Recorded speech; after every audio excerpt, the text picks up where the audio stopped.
دي بيجو 408 الجديده، وزيها زي كل اخواتها، عليها علامه الاسد من قدام وفيها انياب من قدام وشكلها ملفت للنظر جدا.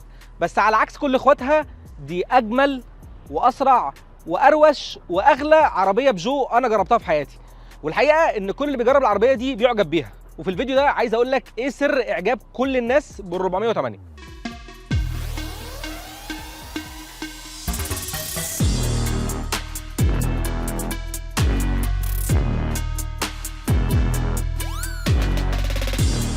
اكيد سمعت قبل كده مصطلح قروس الغلابه، والمصطلح ده كليشيه انا عارف، بس الدولار بيزيد كل يوم وبقينا نتشعبط في رضا الطلاينه، وبقت الحاجه الايطالي الوحيده اللي ممكن نشتريها دلوقتي هي البيتزا الايطالي والمارجريتا، مش اللي عليها لحمه او فراخ عشان دي برضو بقت غاليه قوي. والحقيقه ان المصطلح ده على قد ما هو كليشيه بس هو وراه فكره معينه، وهي ايه؟ ان العربيه دي بيجو بتعتبر انها عربيه سيدان فاست باك. والفكره في السيدان دي ان هي عشان الكبوت بتاعها العادي والسقف المنخفض بتاعها، والفاست باك عشان الحته اللي ورا دي. ودي مدرسه، في مدرسه ثانيه اللي انا منها وبعتقد فيها شايفه ان دي عربيه كروس اوفر كوبيه. في الحالتين العربيه دي بتصنف انها كومباكت، واسعارها الرسميه حاليا فئتين سعرهم 2 مليون و100 الف جنيه و2 مليون و350 الف جنيه، ودي الاسعار الرسميه وقت تصوير الفيديو. ولو عايز تتابع تطور الاسعار ليها ممكن تخش على موقع هتلاقي تشوف اخر التطورات الاسعار. ولو هتجيب العربيه دي او اي عربيه ثانيه وعايز تحميها ضد الخدوش والخبطات والحاجات دي هتلاقي لينك تحت الكاربرجيني، ممكن تخش عندهم وتعرف اكتر عن افلام الحمايه وايه المناسب لعربيتك. الحقيقه ان مش دي الحاجه المبهره الوحيده، عندك كمان الفوانيس 3 دي اللي موجوده ورا دي اللي بتنور بالليل او بالنهار بشكل جامد جدا، لغايه اما يجي واحد بتروسيكل انابيب يخش لك فيها من ورا يدغدغها لك، ولما تسمع سعرها هتقعد اسبوع كامل ما تنامش. بس الراجل ده هيبقى خدمك خدمه معينه، ليه بقى؟ لان هو لما يدغدغ الفوانيس دي غالبا الجزء ده هيحميك الاول، الجزء البلاستيك اللي تحت اللي شكله غريب جدا ومش لايق مع العربيه خالص ده هو طالع كده عشان يخلي العربيه شكلها رياضي واوف رود ومش عارف ايه، بس هو بيحمي العربيه شويه من ورا. وفوق الجزء ده عندك الشنطه، والميزه اللي موجوده في الشنطه هنا انها ايزي اكسس، فانت لما تعمل كده المفروض ان الشنطه تفتح، بس المفتاح مش معايا دلوقتي، بس لما تفتح الشنطه هتلاقي المساحه بتاعتها 536 لتر. وده ياخدنا ان العربيه عمليه جدا. عمليه ازاي بقى؟ مش بس عشان الشنطه كبيره والمساحات اللي جوه حلوه والحاجات دي، لا، عمليه كمان عشان بتمرنك وانت داخل العربيه. عندك هنا السقف بتاع العربيه واطي جدا والعتبه بتاعت العربيه عاليه جدا، فانت لما تيجي تركب العربيه الحقيقه مش بتركب العربيه عادي، انت بتقع جوه العربيه، انت تحس ان العربيه دي عباره عن قالب او جردل وانت بتتحشر جواه، بالذات لو انت جاي مثلا في هنا رصيف عالي وانت بتنزل الرصيف وتخش العربيه بتلاقي نفسك بتقع جوه العربيه. بس لما تقع جوه العربيه هتقع في مكان حلو، هتقع في مكان لذيذ، هتقع جوه الكابينه الروشه جدا بتاعت 408. الروشنه اللي جوه الكابينه دي جايه منين؟ جايه من حاجه اسمها اي كوكبيت، دي حاجه بيجو بتتخصص فيها، وهي فكره ان يبقى كل حاجه في ادوات السواقه ملفوفه حوالين السواق ومركزه على السواق، زي مثلا الدركسيون الرياضي الصغير اللي مسكته مختلفه جدا عن كل العربيات وحلو جدا بالذات للناس اللي بتجري، زي مثلا فكره ان العدات بعيده وواطيه فتبقى في مستوى الرؤيه بتاعك وانت سايق العربيه، مش مضطر ان انت تنزل بعينك تحت عشان تبص عليها، وزي مثلا فكره الزراير السريعه الاختصارات اللي موجوده على يمينك والطابلو اللي لافف ناحيتك شويه عشان خاطر يبقى كل حاجه في متناول ايدك وانت بتسوق. والحقيقه ان دي عربيه فرنساوي، والفرنساوي كله يحب الدلع، وعشان كده في حاجات كتير من الدلع موجوده في العربيه، زي مثلا ايه؟ ان العدات هنا 3 دي. 3 دي يعني ايه؟ يعني العداد شاشه عاديه وفي قدامه زي باغه كده بلاستيك بينعكس عليها اضاءه من شاشه ثانيه فوقيها، يعني في شاشتين، شاشه فوق وشاشه تحت، فبيعرضوا كل واحده على بعد من الثانيه فتحس انك شايف العداد 3 دي كأن هم شاشتين ورا بعض يعني. وزي مثلا النظام المعلوماتي اللي موجود في العربيه الشاشه بتاعته فيها تطور كبير جدا عن قبل كده، بقت اسرع، بقى الجرافيكس فيها احسن، بقى التحكم فيها احسن والمنيوز بتاعتها احسن بفرق كبير عن كل عربيات بي اس اي الحزينه الثانيه. ولكن النقطه الاهم ان العربيه بقى فيها ابل كار بلاي واندرويد اوتو وايرلس من غير سلوك. كتر السلوك اللي كان عندي في العربيه بيحسسني ان انا محتاج تباع يلم بس سلوك الموبايلات ورايا من العربيات، دلوقتي بقى كل حاجه بتحصل وايرلس في العربيه. وكمان في اوبشن ان انت ممكن توصل موبايلين في نفس الوقت على العربيه او اكتر من كده كمان، سواء على الوايرلس الابل كار بلاي او الاندرويد اوتو او على البلوتوث بتاع العربيه، وتبدل ما بينهم وانت سايق، مش محتاج بقى كل شويه تكونكت وتفصل والجو الهابط ده. ويضاف على الدلع حاجه اسمها الاي توجلز، وهي شاشه مش عارف الثانيه بقى ولا الثالثه اللي موجوده تحت الشاشه الرئيسيه، اللي هي فيها شويه اختصارات بتوصلك للحاجات اللي انت عايزها، والاختصارات دي ممكن تغيرها، يعني ممكن تفضل معلق ايدك كده على الشاشه وتختار اختصار تاني توصل منه للحاجات اللي انت بتعوزها كتير وبسرعه. وعندك اخيرا الكرسي الاي جي ار اللي موجود في العربيه الجي تي ده، وده واحد من احسن الكراسي اللي ممكن تجربها في مستوى الراحه ودعم الجسم اللي موجود فيه، وكمان موجود فيه تدفئه وموجود فيه مساج وموجود فيه ميموري للكراسي، فالموضوع ده جامد جدا بصراحه. وعلى الرغم من كل الروشنه دي والسقف الواطي بتاع العربيه، لان المساحات اللي موجوده جوه العربيه ممتازه جدا. المساحه اللي قدام تقعد اتنين مرتاحين حتى لو عراض ما يخبطوش في بعض، يسندوا براحتهم وكل الحاجات دي. والمساحه اللي ورا تاخد شخصين مرتاحين جدا، او تاخد 3 اشخاص لو رفيعين شويه. ونفق الفتيس بتاع العربيه واطي، فالعربيه صحيح سقفها واطي ولكنها ما بتضايقش خالص اللي قاعدين جواها. وده ياخدنا لاكتر حاجه ممتعه في العربيه، وهي ايه؟ تجربه السواقه. بيجو 408 بتيجي بمنظومه قوه مثيره للاهتمام جدا. العربيه اولا بتيجي بموتور 4 سلندر 1600 سي سي تربو. الموتور ده بيطلع قوه 215 حصان وعزم 300 نيوتن متر. والعربيه التسارع الرسمي بتاعها من 0 ل 100 كيلو في حوالي 8 ثواني. وده مش رقم مبهر وممكن يحبطك شويه من تجربه الاداء. يعني العربيه طلعتها مش خاطفه قوي، طلعتها مش سريعه قوي، ما تحسش كده ان انت بتقطع الاسفلت وانت بتجري بالعربيه. بس الحقيقه ان تميز العربيه دي الحقيقي في السرعات فوق ال 80 ل 100 كيلو متر في الساعه.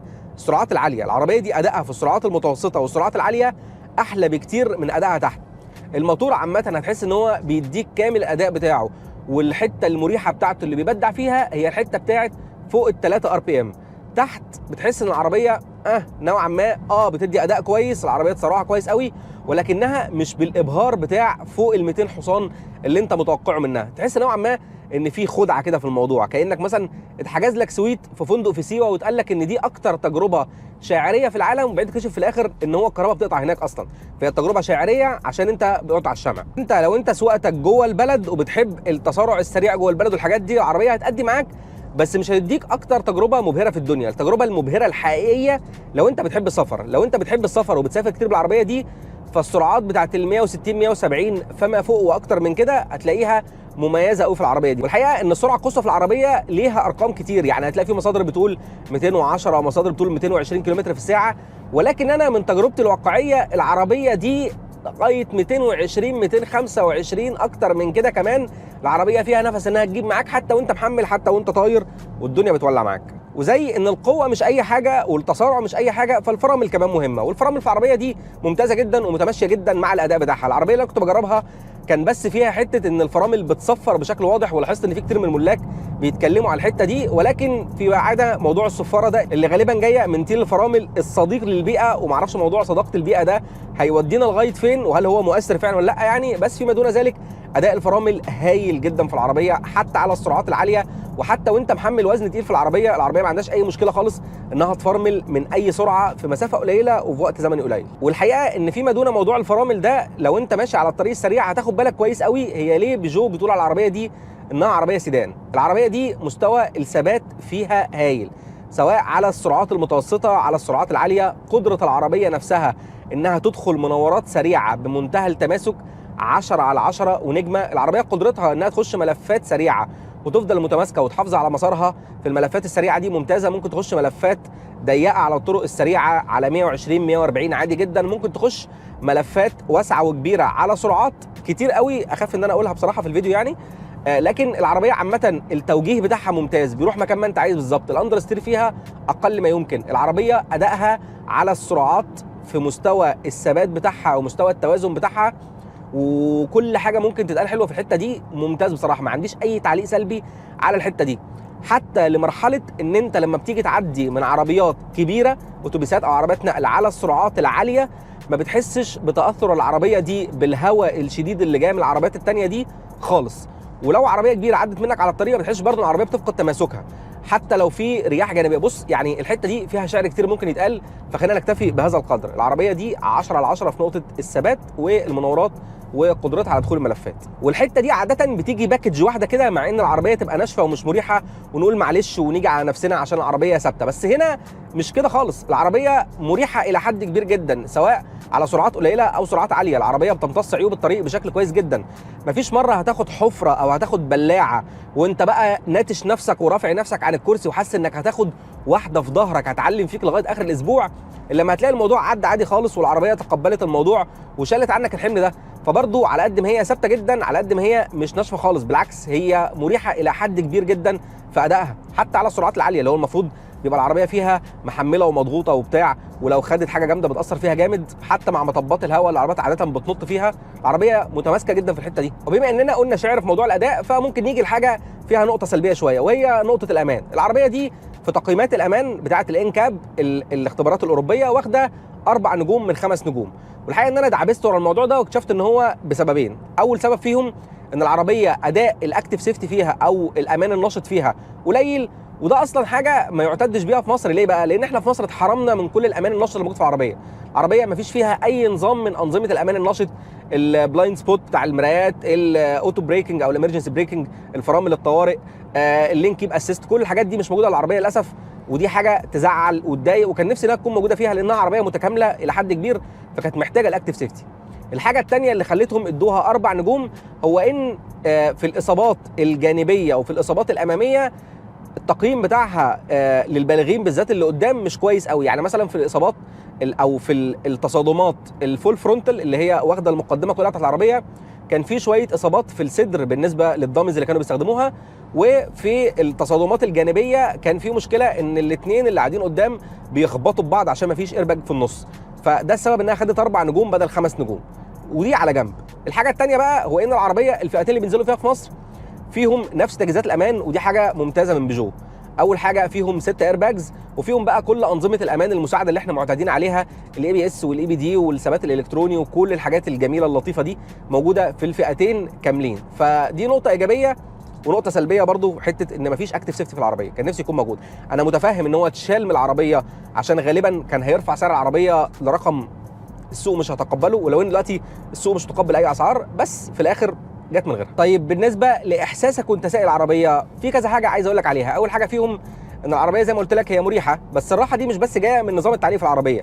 الكراسي الاي جي ار اللي موجوده في العربيه دي كراسي مريحه الى حد كبير، سواء انت كنت رفيع، سواء انت كنت مليان، سواء كنت بتحب تسوق بسرعه، بتحب تسوق على مهلك، الكراسي بتدعم جسمك بشكل كبير جدا، بتوفر لك مستوى راحه هايل، بتمسكك وانت بتجري وبتتعانف على العربيه، وفي نفس الوقت بتخليك وانت ماشي في المسافات الطويله مش حاسس ان ظهرك تعبك، لان فيها اماكن كده بتتنفخ في الكرسي هتاخد بالك منها لما تيجي تبطل العربيه، ان الكرسي بتاع العربيه بيفضى في حتت فيه بترجع لورا كده. الاماكن المنفوخه دي معموله عشان تدعم ظهرك وتدعم جنابك وبتاع، فتحس ان انت قاعد الكرسي ماسكك كده، ظهرك مفيش عليه اي حمل خالص، فده بيوفر مستوى راحه كبير. الحاجه الثانيه اللي عجباني هي وضعيه القياده في العربيه. فكره الاي كوكبيت بتاعت بيجو دي فكره هايله جدا، فكره انك راكب عربيه تمشي كروس اوفر بس قعدتك جواها فعلا قعده سيدان، انت قاعد واطي جدا، قاعد واطي عن التابلو، كل حاجه تحتك، كل حاجه في متناول ايدك بشكل كويس جدا، الا حاجه واحده بس، وهي الشاشه اللي قدام. الشاشه اللي قدام فعلا وانت سايق، بالذات لو انت بترجع كرسي ورا زي حالاتي شويه، صعب قوي انك توصل لها بايدك وانت سايق، محتاج ان انت تشيل تركيزك تماما على الطريق عشان توصل لها. واللي بيعزز الموضوع ده وبيزوده فكره الاي توجلز اللي موجوده تحت الشاشه، اللي هي الشاشه الصغيره اللي موجوده تحت، اللي اصلا عاده مكانها بيبقى مكان فاضي، فانت بتسند راحه ايدك عليه عشان تتحرك بصوابعك على الشاشه الرئيسيه. ده ما بيحصلش هنا، لانك لو سندت براحه ايدك هتدوس على حاجه ثانيه غير اللي انت عايزها في الشاشه. فدي نقطه برضو سلبيه ثانيه.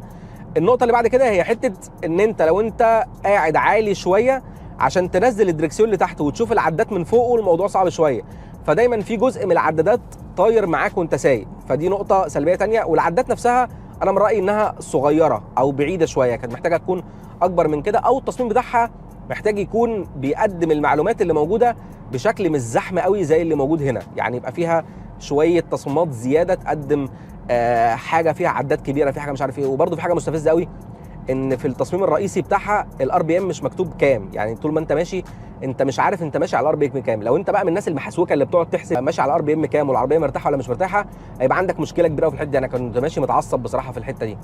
غير كده التجربه هايله، مستوى الرؤيه كويس جدا. صحيح القايم اللي قدام عامل لك بلايند سبوت بنت لذينه، الرؤيه اللي ورا ما هياش كبيره قوي لكن شايف منها وراك كويس قوي. القوايم اللي ورا كبيره شويه وحاجز عنك، لكن عامه ما عندكش مشكله عويصه في الرؤيه، ما انتش ماشي حاسس انك ماشي عمياني، ما انتش حاسس انك ماشي في حاجه كبيره قوي انت مش شايفها، لا الحاجات اللي هي عينك هتاخد عليها مع الوقت عادي.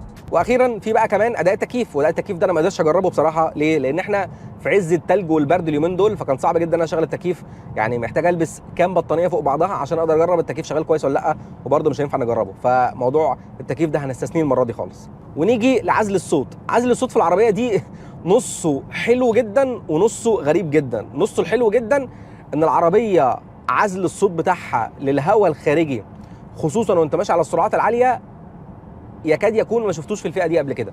العربيه صعب قوي انك تسمع فيها صوت هواء عالي بما يتناسب مع السرعه اللي انت ماشي عليها يعني. خالص. العربيه عزل الصوت فيها هايل جدا جدا جدا، سواء في صوت الضوضاء اللي حواليك او في صوت الهواء اللي حواليك. الصوت الوحيد اللي مسموع جوه الكابينه بشكل واضح طول الوقت هو صوت تفاعل العفشه مع الطريق. العزل اللي تحت العربيه مش حلو زي بقيه جسم العربيه، فانت طول الوقت سامع صوت العفشه وهي بتتعامل مع الطريق، لكن مش سامع صوت الهواء ولا سامع صوت الدوشه اللي حواليك. فدي كانت غريبه شويه، يعني مش عارف اتعملت ازاي، او يعني اول مره تقريبا اقابل في عربيه حاجه زي كده، ان هي الصوت الخارجي معزول كويس قوي بس الصوت اللي تحت لا. فدي نقطه العزل اوفر اول ياخد مثلا 8 من 10 او 9 من 10، لكن لازال حته صوت تعامل الكاوتش مع الطريق دي مش عجباني قوي. طيب الخلاصه في بيجو 408 واحده من احلى واروع واسرع وامتع تجارب القياده اللي ممكن تجربها في العربيات الكومباكت الكروس اوفرز اللي موجوده في الفئه دي، او ايا كان بنقول عليها اللي هي افتباك ولا نقول عليها اللي هم بيقولوه يعني. المهم ان العربيه شايفها تناسب كل السيناريوهات تقريبا. شاب عايزها مناسبه معاه جدا، حد كبير لوحده عايزها مناسبه معاه جدا، رجل اعمال عربيه شكلها برستيج، اسره عايزين العربيه مساحات الجلوس فيها ومستوى الراحه فيها ومساحات التخزين فيها كمان ممتازه جدا. حد عايز عربيه للسفر، تسارع العربيه ممتاز جدا واداء على الطريق ممتاز جدا. حد عايز عربيه موفره فاستهلاك البنزين فيها جوه البلد برضه موفر جدا. بص يعني صعب قوي انك تلاقي سيناريو العربيه دي مش لايقه عليه، الا حاجه واحده بس. يمكن لو هنقول يعني دي عربيه مش مناسبه لحد، فهو مثلا شخص ظهره تعبه وبالنسبه له الدخله والخارجه الضيقه بتاعت العربيه او الواطيه بتاعت العربيه هتبقى صعبه عليه شويه.